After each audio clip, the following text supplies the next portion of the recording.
Arizona and California LGMA metrics, general steps for cleaning and sanitizing a harvesting machine. The LGMA metrics requires that all categories of equipment or utensils have their own standard operating procedure, SOP, for cleaning and sanitizing. There is a general sequence of 7 steps and activities for cleaning and sanitizing harvesting machines after daily use, when moving between commodities in fields, and when excessive soil has built up. There are some activities that need to take place before cleaning and sanitizing any harvesting equipment following the 7 steps outlined in the metrics. Your operation must have properly trained personnel to conduct the cleaning and sanitizing activities. You need to have and prepare the necessary amount of water, tools in good condition, utensils, lighting, cleaning and sanitizing chemicals, and the personal protective equipment you will use. Remove product, harvesting supplies, and waste from equipment and cleaning area. Move the harvesting machine to a designated area or a location away from unharvested product to avoid cross-contamination from spray and runoff. Make sure there is enough space to allow easy access to all areas of the equipment. All packaging materials and boxes should be placed away from the cleaning area. Cover them to keep them protected from contamination if needed. Record any irregularities in the environment nearby and make a follow-up check if necessary. The first step of the cleaning and sanitizing process is the dry cleaning. This step aims to remove any visible gross soils to prepare the surfaces for cleaning. Remove soil, product debris, and waste from food contact surfaces and adjacent surfaces of the equipment. Manual tools or compressed air are good options. Loosen belts, rollers, or movable parts of equipment to better clean top and bottom surfaces. Some equipment may need to be disassembled. If needed, activate conveyors to remove trapped food debris. Remember to wipe excess grease and oils from machinery to prevent them from becoming a source of chemical contamination, and always stay on walking surfaces during the cleaning and sanitizing process. Never walk or step on food contact surfaces. Step 2 is the pre-rinse.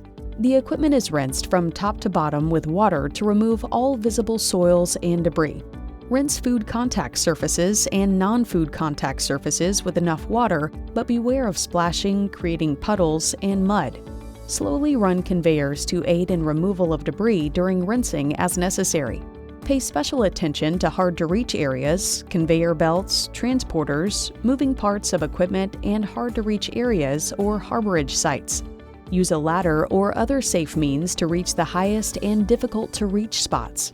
And do not forget that all the water used for cleaning and sanitizing of equipment must meet harvest water acceptance criteria outlined in the LGMA metrics. Step number 3 is detergent application and cleaning.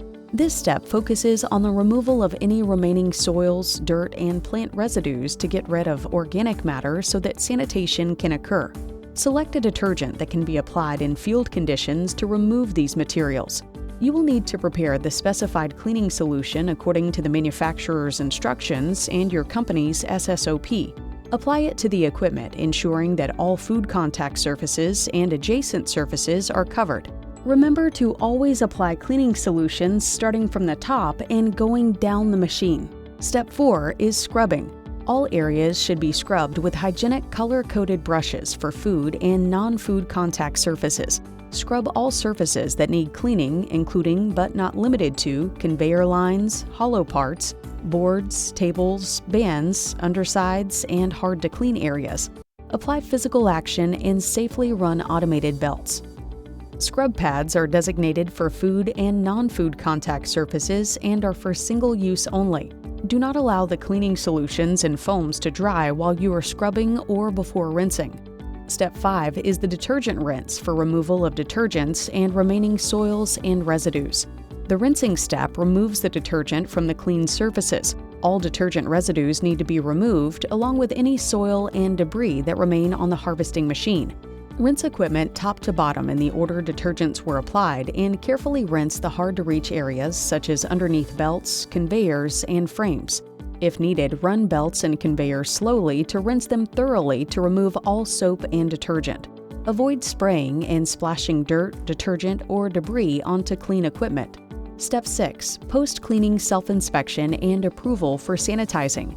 Prior to putting cleaning materials away, the operation or sanitation crew leader must self-inspect all surfaces on the equipment to make sure there are no residues, soils, or debris left, and if necessary, re-clean or re-rinse. Avoid touching food contact surfaces during inspection. If observed during the self-inspection, remove the identified chemical residues, soils, or debris and re-clean as necessary. Release equipment for sanitizing when visual results and equipment conditions are acceptable. Record the cleaning activities, include date, time, crew, equipment identification, and the inspection results. During the inspection, identify any damage or maintenance needs, including but not limited to rayed belts, unstable conditions, damaged hoses, corrosion, chipped paint, and excessive lubricant. Document and address these issues accordingly. Document deficiencies and corrective actions, including re-cleaning and follow-up inspection results. If any items pose a food safety risk, equipment must not be placed back into service until the issue is corrected. Please note that this is also the time for performing numerical verification activities such as ATP or microbiological testing. Step 7. Sanitizing. Prepare the sanitizing solution that will be used and verify the concentration is correct. Thoroughly apply the sanitizer to all parts of the harvesting machine. Make sure the sanitizer is applied to all food contact and adjacent surfaces. Complete the remaining documentation. Finally, reassemble the equipment, conveyors, and any other parts removed during cleaning. Clean, wrap, and store hoses. You can now return cleaning equipment, tools, and supplies to their designated area.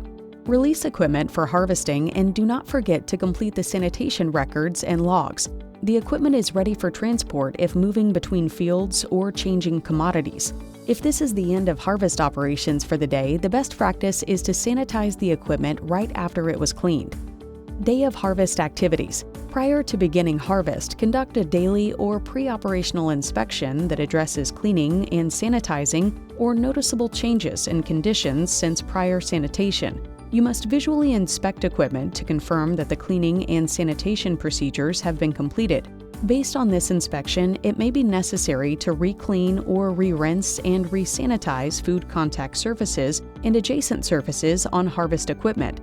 These include, but are not limited to, accumulation of dirt, debris, dust, droppings, among others. Document any corrective actions you take, and if a piece of equipment represents a food safety risk, do not put it back in service. Remember, you can't sanitize a dirty surface, so all steps in the process must be followed diligently. This video was developed by Food Safety CTS for the Arizona and California LGMA.